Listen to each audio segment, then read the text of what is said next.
Baik, Assalamualaikum warahmatullahi wabarakatuh. Perkenalkan, saya Barun Arles, saya mahasiswa semester 5 Prodi Manajemen Universitas Primagraha dengan NIM 6120123116. Tujuan pembuatan video ini yaitu saya sedikit mengulas materi tentang mata kuliah bisnis internasional yang diampu oleh Miss Adisya Maya Andara untuk memenuhi tugas akhir yaitu ujian akhir semester.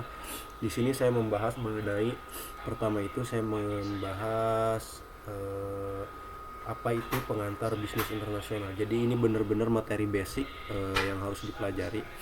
Oke, saya akan sedikit menjelaskan menggunakan bahasa bayi.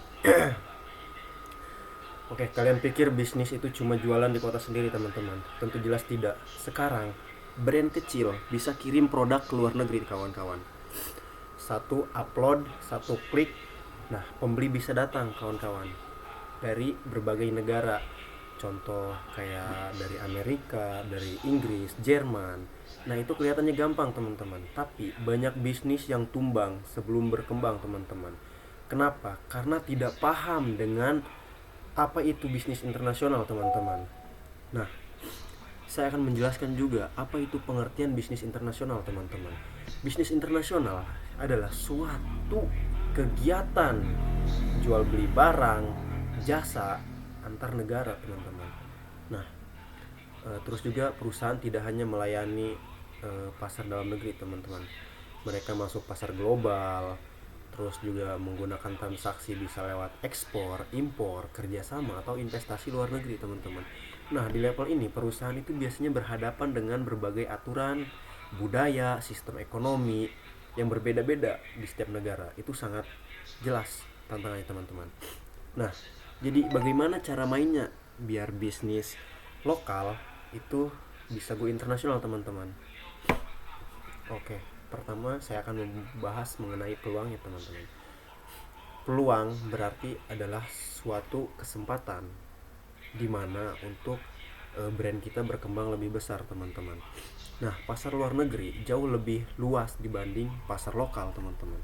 Jumlah konsumen sangat variatif, banyak dan juga bisa bertambah, teman-teman. Skala produksi juga bisa naik, teman-teman. Yang tadinya kita produksi misalkan untuk di lokal itu hanya 200 piece, kita ekspor ke luar negeri nih, ternyata di luar negeri rame, kita bisa produksi sampai 1000 mungkin kan, lalu kita ekspor ke luar negeri, seperti itu, teman-teman. Nah, bisnis juga, dalam bisnis internasional juga bisa dapat bahan baku yang lebih murah, teman-teman. Kita bisa impor dari negara lain, teman-teman. Bisa pakai teknologi luar yang lebih maju, teman-teman. Nah, brand kita juga bisa naik kelas, teman-teman. Yang tadinya misalkan dari grade C naik ke grade B. Nah, itu sangat signifikan, teman-teman. Nah, berlanjut ke tantangan. Saya membahas sedikit tantangan dalam bisnis internasional, teman-teman. Setiap ada peluang, pasti tentu jelas ada tantangan dan hambatan, teman-teman.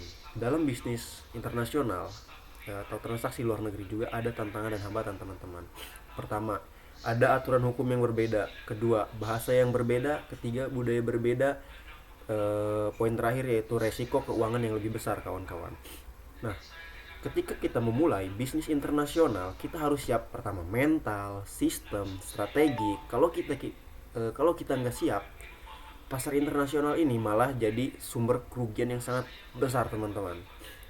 Nah, masalah utamanya dalam bisnis internasional itu adalah persaingan global yang sangat ketat, teman-teman. Misalkan teman-teman punya brand, misalkan brand teman-teman namanya Levante, misalkan ini kan bersaing dengan brand yang lebih terkenal yang sudah lawas juga, misalkan Balenciaga.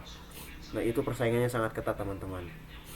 Produk kalian itu bakal bersaing dengan brand dari banyak negara, teman-teman. Mereka mempunyai teknologi yang lebih canggih, modal yang lebih besar, pengalaman yang lebih dulu, karena mereka itu terjun di bisnis internasional lebih dulu, teman-teman. Nah, masalah yang kedua yaitu regulasi, teman-teman. Setiap negara punya standar produk, pajak, dan dokumen impor yang berbeda-beda, teman-teman. Kesalahan kecil aja itu bisa membuat fatal, teman-teman, bikin barang tertahan di pelabuhan, teman-teman. Lalu masalah ketiga adalah resiko nilai tukar uang.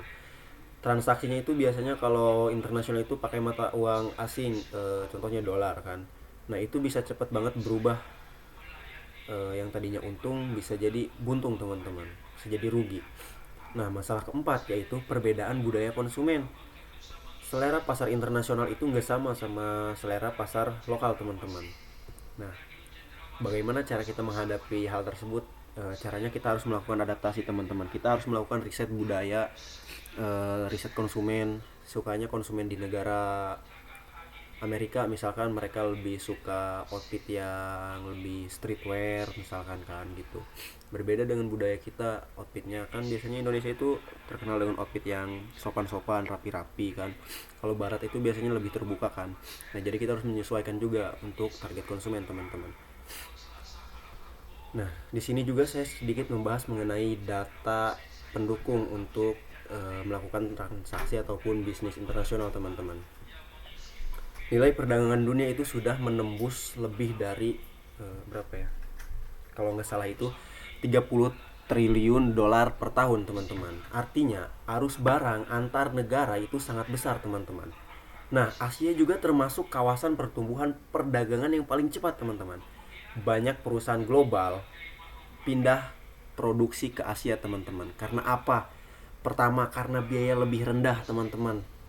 Nah, contohnya nih di Indonesia. Indonesia itu ekspor non migas. Ekspor non migas Indonesia ini terus meningkat, teman-teman. Tapi juga banyak UMKM yang gagal bertahan di pasar ekspor, teman-teman. Penyebab utamanya yaitu apa? Pertama, kurang riset pasar, kedua, tidak paham aturan internasional, teman-teman. Nah, data ini menunjukkan suatu hal, bahwa pasar internasional itu tidak semuanya barang yang masuk itu bisa bertahan teman-teman. Nah solusinya apa teman-teman? Solusi pertama ialah riset pasar yang paling serius. Pelajari setiap target konsumen, lalu pelajari juga harga pasar internasional, pelajari pesaing di negara tujuan. Nah solusi kedua dari saya adalah memahami regulasi sejak awal teman-teman. Jika kita kurang memahami regulasi sejak awal, kita baru memasukkan nama nama barang yang akan diekspor dan dokumennya tidak lengkap, itu pasti sudah ditolak di pelabuhan teman-teman. Nah itu dia, bisnis internasional itu pengawasannya lebih ketat teman-teman. Nah cara ngakalinya gimana teman-teman mengenai dokumen ini? Nah kalian harus cari tahu syarat ekspor ke negara tersebut. Kedua, siapkan dokumen yang lengkap. Ketiga, gunakan bantuan lembaga pemerintah atau konsultan perdagangan teman-teman. Seperti itu. Nah lalu ada solusi ketiga. Solusi ketiga ialah mengelola resiko nilai tukar teman-teman. Hitung harga dengan aman, gunakan perjanjian dan pembayaran yang jelas.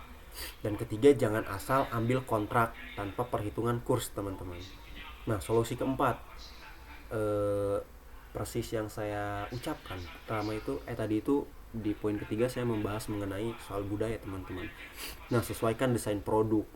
Nah keempat ini yaitu adalah adaptasi budaya teman-teman. Pertama itu kita harus sesuaikan desain produk teman-teman, terus sesuaikan kemasan, gunakan bahasa promosi yang cocok untuk negara tersebut. Masa kita mau ekspor barang ke Arab tapi tulisannya pakai Jepang, kan nggak masuk akal gitu. Nah mungkin hanya itu dari saya, sedikit closing statement untuk materi yang ini. Nanti kita akan beranjak ke materi yang kedua. Jadi closing statementnya itu, bisnis internasional itu adalah sebuah pintu pasar yang sangat luas teman-teman. Peluangnya nyata tapi tantangannya juga keras teman-teman. Bisnis yang menang bukan yang nekat duluan teman-teman, tapi bisnis yang bisa bertahan sampai akhir teman-teman, yang bisa beradaptasi, siap strategi, siap data teman-teman. Seperti itu. Kalau teman-teman paham medan pasar global itu bukan ancaman teman-teman. Pasar global itu adalah kesempatan buat kita naik level teman-teman. Oke, kita berlanjut ke materi yang kedua. Saya membahas mengenai materi teori perdagangan bisnis internasional teman-teman. Kenapa saya ambil materi ini? Karena menurut saya linear dengan pertama kita pengantar bisnis internasional, di situ kita kasih pembukaan, dan ini teorinya teman-teman. Oke, saya jelaskan ambil contoh mengenai ekspor sawit teman-teman. Kenapa Indonesia ekspor sawit tapi impor gandum? Pertanyaannya itu. Kenapa Jepang jual mobil ke dunia tapi beli bahan baku dari negara lain teman-teman? Apakah ini kebetulan? Tentu jelas tidak. Ini bisa dijelaskan menggunakan teori perdagangan internasional teman-teman. Oke, saya akan menjelaskan mengenai pengertiannya dulu teman-teman. Bisnis internasional adalah aktivitas jual beli barang dan jasa antar negara teman-teman. Perusahaan tidak hanya fokus dalam usaha negeri yang ada di dalam negeri, tetapi mereka juga masuk pasar global lewat ekspor, impor, kerjasama ataupun investasi luar negeri teman-teman. Nah, di level ini perusahaan berhadapan dengan perbedaan hukum, regulasi, mata uang, budaya, dan sistem ekonomi teman-teman. Karena itu strategi bisnis internasional itu lebih kompleks dibanding bisnis-bisnis lokal. Nah, teori perdagangan dalam bisnis internasional yaitu teori keunggulan absolut, menjelaskan bahwa negara mengekspor produk yang bisa dibuat paling efisien. Contoh nih, negara dengan lahan luas mengekspor hasil pertanian. Nah, ini menggunakan teori keunggulan komparatif, yaitu menjelaskan bahwa negara tetap bisa untung walau tidak paling unggul. Fokusnya pada produk yang paling efisien dibanding produk yang lain dibuat sendiri. Alasannya kenapa? Tiap negara tetap berdagang teman-teman. Terus ada juga teori faktor produksi teman-teman.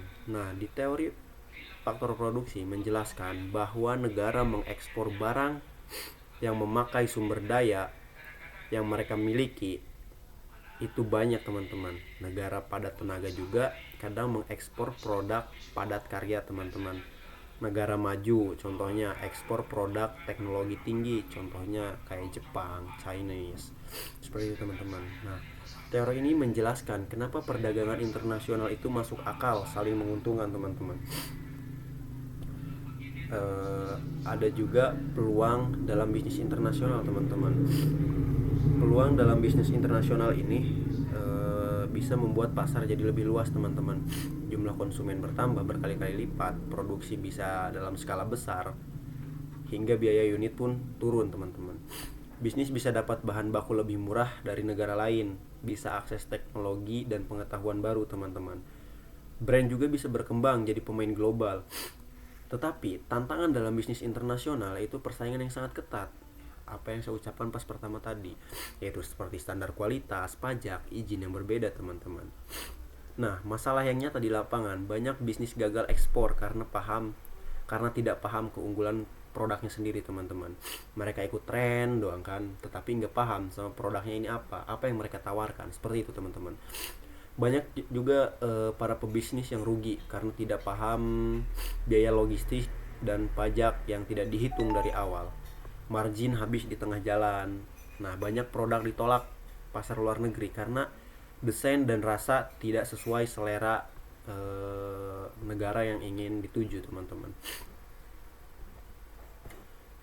Mungkin hanya itu dari saya mengenai tentang pembahasan pertama pengantar bisnis internasional, kedua teori bisnis internasional teman-teman. Kurang lebihnya mohon maaf. Pena jadi senjata, buku jadi lentera. Saya Barun Arles, saya pamit undur diri. Allahumma fiqh ila qawmi thoriq. Wassalamualaikum warahmatullahi wabarakatuh.